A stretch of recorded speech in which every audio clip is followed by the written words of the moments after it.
Okay, so for the purposes of this course, we're going to be talking about doing research in iTunes.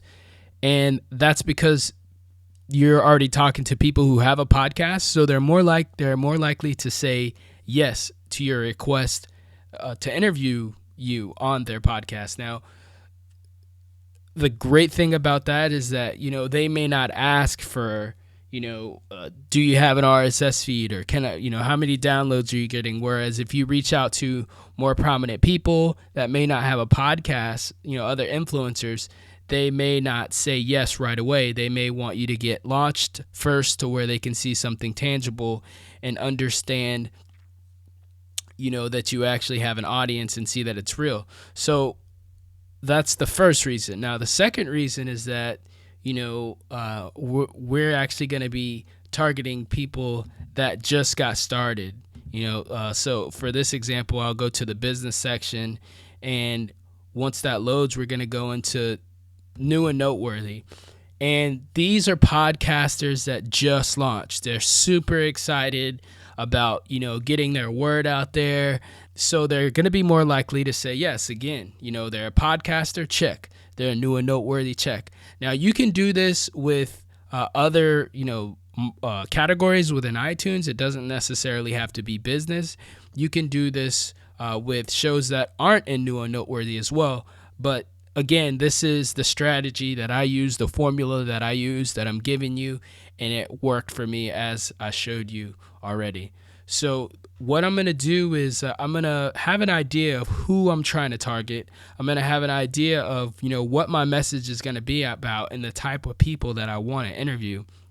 And then I'm going to go through iTunes, and I'm going to find, let's say, for example, I wanted to talk about Amazon FBA, right? Like, I want to interview people who have successful Amazon FBA physical product businesses. So if I look at,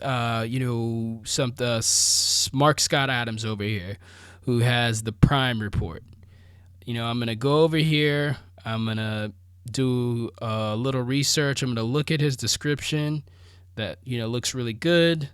I'm going to, see how many he's got, a decent amount of episodes out, 6 episodes. He's got some reviews, so it looks like he's getting some traction.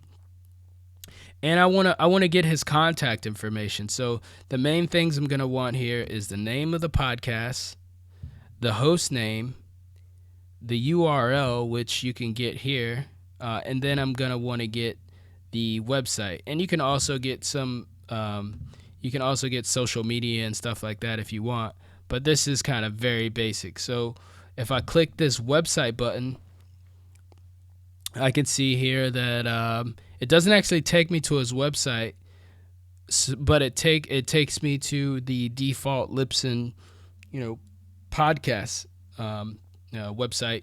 But in here, if you see this little box here, if you click this, you can get an email. And that's what you want. Now all this isn't going to be possible all the time, but I'm gonna show you guys what I'm gonna do with this email here in a second. So I'll just save that message. I'll just save this for now. Just save that information for now, and then I'll just hit delete because I'm not gonna use it. Now this, as I said, this may not always be the case. You may go to podcasts that don't have a